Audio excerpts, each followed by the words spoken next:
Welcome back to Sport. And of course, we just continue the conversation, the African Nations Championship, Wakabi. And very interesting insights there from, of course, the head of TV at CAF last September. But Wakabi, we touched on it somewhat because it was a very, what do you call dicey. A dicey. Yeah, sensitive. I like using this expression. It was like, when you wear a shoe, then there's a small stone inside the shoe. Yes. It was a niggling issue. Itafika wakati lazima ufike utoe kiatu, move that stone. Ticketing. Ticketing has been something, of course, a big conversation in the past few weeks since Chan started Wakabi. Yes, Bernard, we've had both the not so good and the good side of it.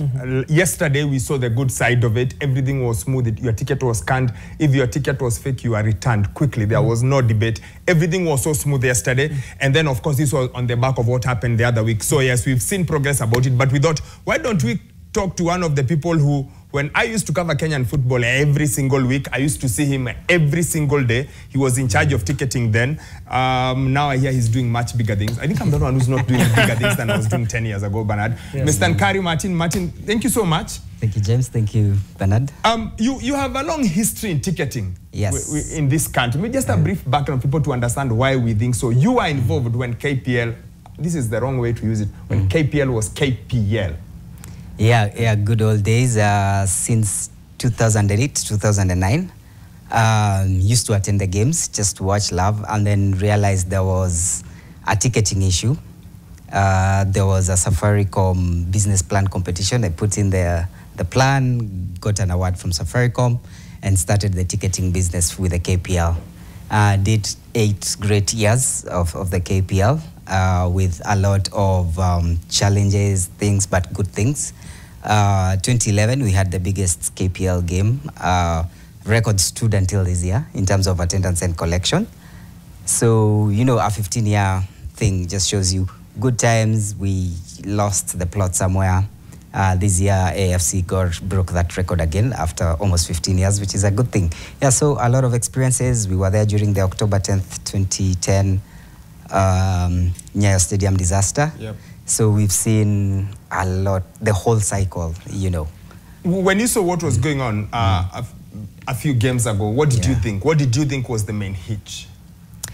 So ticketing is sensitive, and the crowd and the people will move with the way you're treating ticketing.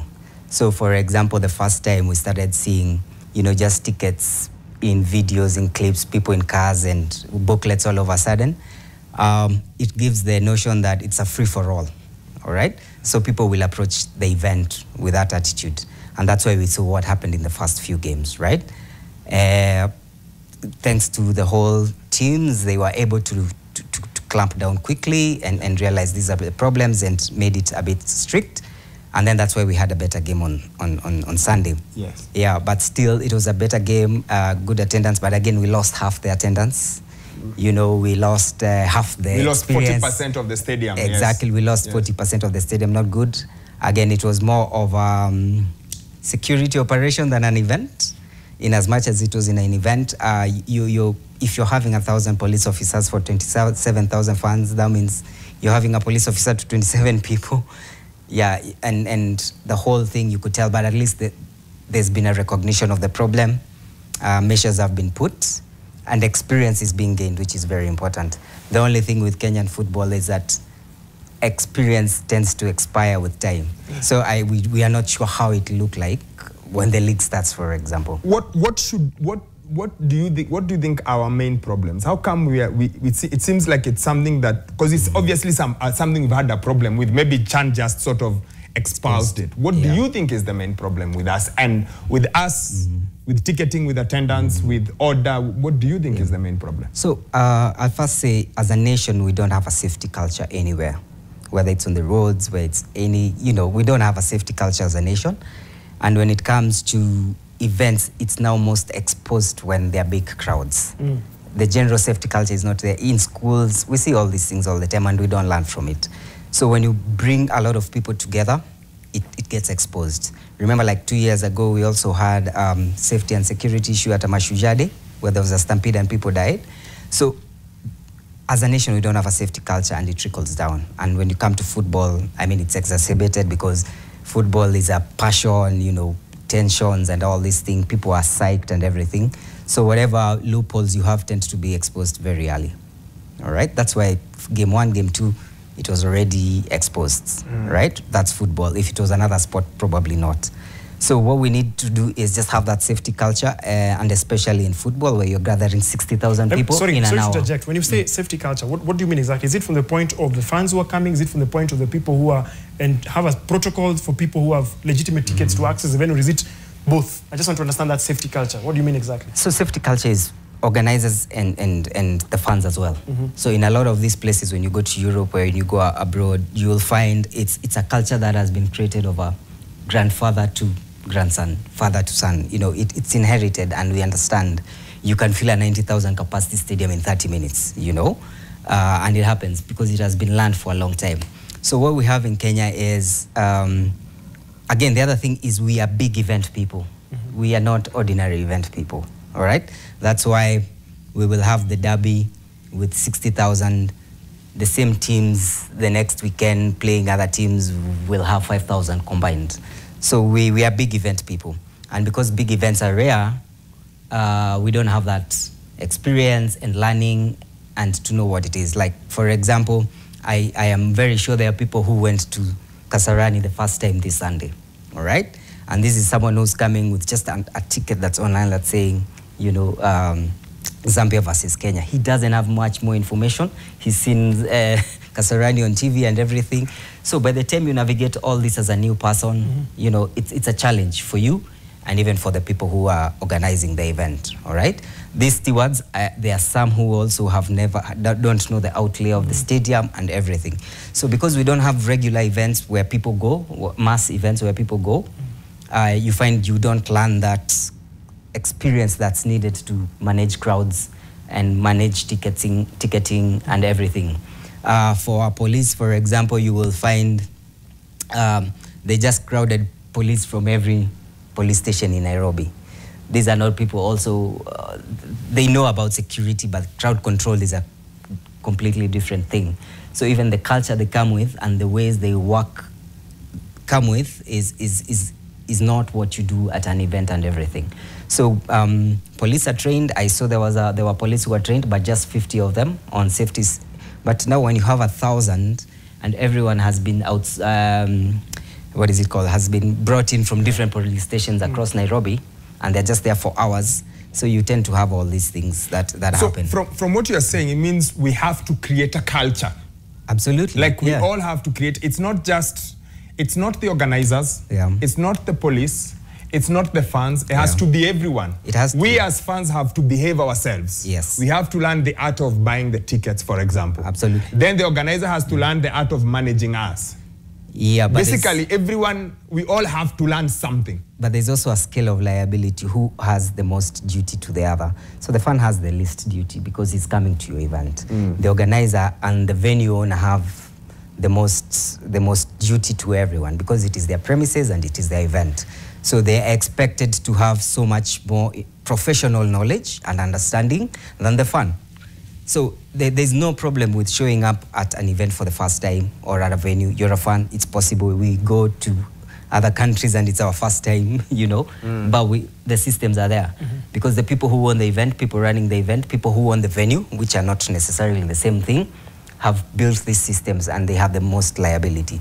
So if you're looking at, you know, Chan, is it the LOC, is it FKF, is it CAF, everyone has so much more responsibility so that even I as a fan, if I went and I misbehaved and I got injured and it became a court case and it has to be litigated, we litigated October 10th, liabilities are portioned according to how much responsibility and duty you had for that. So the fan will take some responsibility, maybe 5%, the others will share the larger part. So we all have a responsibility, even as a fan. You have a responsibility to be safe because your safety affects everybody else's safety as well. There's something you mentioned. You said, look, somebody went to Kasarani for the first time ever, somebody went to Nyayo Stadium for the first time ever. What I'm picking out from what you're saying as well, over and above that personal self-responsibility, is communication. Yes. How central is communication in all this to ensure that you have a seamless football experience, seamless sporting experience? Communication is absolutely everything, especially people need to understand, like I saw we were communicated the prohibited things, but we were not communicated how to get to the stadium. in the first place. So you just know, don't come with flammables, for example. Don't come with flammables, don't come with a bottle of water. But nobody really told us. I've not seen a map of Kasarani up to now, or Nyayo Stadium for that matter, which are very critical in event planning. You must release these things. So, for example, if you're delivering a ticket for me online, you would as well deliver, you can even deliver to me the stadium outlay, my path, because you know I'm going to section XYZ, and this is how you get to section XYZ. To be fair, yeah. From when you alight a matatu at Safari Park, it's marked for you. And there's guys for MOOC. Exactly. There were there, all of them directing you, saying, if you're going to the game, go up the bridge. Where is your ticket? If you don't have a ticket, please go away. Like there was, yesterday was that's the thing. Was smooth. That's why I'm saying the learning is good. And so it's we are fast learning. It's fast learning. Because if you don't learn fast, I mean, the consequences nobody wants to think about. Everyone's responsibility and liabilities are there. And it's good, fast learning. And we hope this continues. We hope we can have a full stadium at the next match and see how this actually works now to such an extent that, you know, then we have the required number of stewards for the recommended number of stewards for fans, police for fans, and everything, so that we can go back to a normal. So, for example, if we were doing this in the league, you're not going to get 1,000 police officers for a game.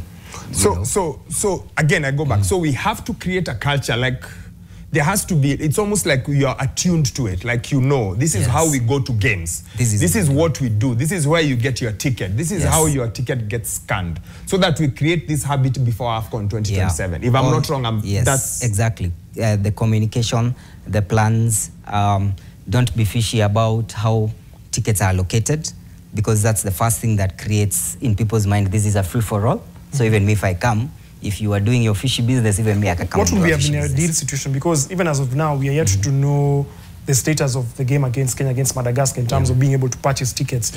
What would be your ideal situation in terms of communication in that point of view? Because we were having this conversation earlier, we were saying, look, a game is said it's sold out, or rather, like for example, the game against Zambia, the ticketing portal went live at night, and then by morning, the tickets have been bought. They've been sold out, rather. You don't want to approach an event with fear, because we sold fear for this event to work the way it did. That's what we did. The police don't show up, you know, threats, and we're all going for a good time. So if you want an event, you want to create the atmosphere, but create the idea that this is how you do it. We are all going to have fun. Nobody's going to ban the game. I saw that communication. We are not banning the game. We are looking to have a good time at the stadium. But the way the whole thing is organized now brings all these things, all right? So for the next game, you know, Ali, these are your tickets, this is how you buy your tickets, this is the stadium outlay. If your ticket shows G, you know, there's been a lot of people saying, and this is controversial, that paperless tickets are the best. Personally, I don't think so, and I will explain. Is because, and a paper ticket doesn't just mean something printing down street. You know, we have high-tech wristbands, all this kind of technology that is available. Because again, you need color coding. There's segregation in the game. So for example, when you're a journalist, you have your accreditation. You know, we know where you're supposed to go. And when you don't have a physical ticket, everybody, the steward, the police, the first thing you look out for is your eye is the first security measure. How is this guy? Oh, he has a blue wristband. You know, we can even color code the scheme. You can just follow your color to your seat, right? And without physical tickets, we lose some of these things. So I understand buying tickets online is easy, is nice, but when you get to the stadium, it becomes a little more complicated. Actually, there were people who'd printed them. Yes. It was very interesting yesterday. There was people who'd printed them. Most of us, of course, it was on your phone. But I saw people with the printed one. Like the guy would have it, so he just remove it, and the guy would scan it. And on the instance when a lady had one, and the guy just scanned and said, no, your ticket was used at 11:50 a.m. Cheers and bye, and you turn around. So, and that's the other thing about having your tickets online. It's easier to fake. It's not faking. I'll share my ticket with several people. All right? By the time I'm sharing a physical ticket, we've had to go down to a printer if it's a paper ticket. But if it's a wristband, you know. So why I'm saying this is that you need to also give the stewards and the police at the stadium an easier time to just know you're a red, this game is a red. So if you're a blue, the last game was a blue, you're not here. All right? I don't need to scan you. Eventually you need to be scanned, right? So that we take all that. So these are some of the things we think about. How do we deliver tickets that help on game day very easily? So you're a journalist, accreditation, we know. You have your category, you have your where you go, and you scanned and you enter. I am a 200 shillings fan. I have a specific seating area. It's easy to just follow a color code, you know, than a gate number or something like that. There was color coding yesterday, for example. I could see there was color coding, but because it's not on the ticket, it doesn't make as much sense. So you could see gate 1, 2, 3 was a red. You could see another one was a different color. So just match that to the ticket, because the eye is the first thing. By the time you're scanning, it's already too late if I am inside, because I've already crossed the first level and second level. It was very interesting because the first once you get off the bridge, the first scan was there. So if you don't have a ticket, you are turned back there. And then we did our walk all the way, gate 1, gate 2, you go all the way to gate 6, and then you find someone else whom their work is, what are you carrying? Then they check all of you and they make sure you have nothing that should not go into the stadium. And then you join a queue, and then in the queue, the guy scans again when you're going through the turnstile. So the scans were at the very start and at the very end. So in that instance, it's an improvisation to fit the situation that it was. But ideally, the first thing you should have been done is to be searched for prohibited materials. Because if you had a prohibited material and you got to the last check, you know, it doesn't have to be a soda. It could be something destructive. You're already too far. All right? But also the beauty of it maybe also is because the Kasarani is big, because even the last check is still way outside. Because you know Kasarani is ridiculously big, unlike Nyayo City Stadium. So even where the checks where you are checked and you are made to drop everything, that was still way before you get to the final check. So that's why I was just curious to know. So this is how, if you had a color-coded ticket like a wristband, would have helped. Your first search would have been you left everything at the beginning. You've been searched, knife, whatever, anything dangerous or prohibited for that matter, all right? So that the second level, this guy is scanning to just make sure it's a valid ticket. And then the last one, when you're just about to enter the stadium, is now what records you into the system and tells us there were 2,698 people or something like that. And these are CAF rules, by the way. I'm not making these up. These are not my rules. My experience, CAF has a safety and security regulation that deals with ticketing and how you go about it. And when even you read their regulations, they envisage a physical ticket because there is the idea of segregation. And it's very hard to segregate people without... To be fair, I've only used an online ticket at this Chan, but in Egypt we had a physical ticket. When you get the match ticket, the match ticket for going to games, you get a physical ticket. Same thing to Equatorial Guinea back in there. I was in Equatorial Guinea twice for AFCON. Same thing to Gabon. So I get what you mean about the physical ticket. But I assume this because we are a lot more modern now than we used to be. But think about it. On regular KPL games, even when we're ticketing, I ticketed a game this last season, a few games this last season. You'll be surprised by the number of people who don't have a smartphone. Right? That's true. Okay, so even online is good, but where is the USSD code, for example? All right, because Kabambe, we have been to Kenyan games, we know this. There are a lot of people who still. So when you just go online again, you fail universality. Not everyone can come to that game. You've already a whole class of people have been locked in, and those are the regular people who go to football. So the problem with this, sorry, it could be that we have a great event, but 30% of us who go to regular games have been locked out just by that. So ticketing should be universal as well. Everybody should be able to access the ticketing. So if I don't have a smartphone, you know, maybe those were the guys printing their paper tickets. Thank you so much, Martin, for sharing your thoughts and for making time to join us on Sport On. As you've said, ticketing should be universal. Yes, absolutely. Now, let's shift gears and take a look at the shot of the weekend, where we get to appreciate the skill set of some of our colleagues from the photography department. And this one was captured, obviously, Okabi. We've called it slightly different because we shaked things up, because we said it's called snapshots of Chan. And you can see this image there, Ryan Ogam, Mr. Ryan Ogam, the man of the moment, Bernard, the noise in the stadium when that goal went in was absolutely unbelievable. It was something like you cannot believe. The atmosphere. And look, first of all, I haven't been to a stadium as a fan in maybe 2 decades. Every time I go there working. So this one was the first time where I was there just as a fan. So I could just sit down, joke, laugh, and everything about it was different. The cheering is different. The cheering is different. The cheering is different. The chants are different. The type of people who are around now are different. Like everything felt different. I don't know how that makes sense. I get you. Like the chants are different. Even the composition of fans are different. The way fans are dressed are different. The chants. Now we have VAR is a whole chant. Like when something happens, all fans go like VAR, VAR. So it was such a different vibe. I really hope that VAR stays. Where? When it's done. I mean, Narudi Pali. No. Maybe as legacy. I would hope as I went to the VR room, by the way. After the game, I was shown around. There's just a different vibe about this game. Even the fans, the caliber of fans, the chants, everything just looked and felt different. Which also means our fan culture has really evolved. Which sort of makes sense with the whole thing that maybe we need to create a new fan culture. Because, back in the days, you didn't have as many ladies as you would have. Yesterday, I can confidently say the number was not far away from 50-50. So you can just tell how different it is. But the energy in that stadium, the energy in Kasarani, fantastic. And again, I say, we had issues with the Morocco game. This game, both going in, getting out, smooth. Flawless. Flawless. Yes. Still staying with the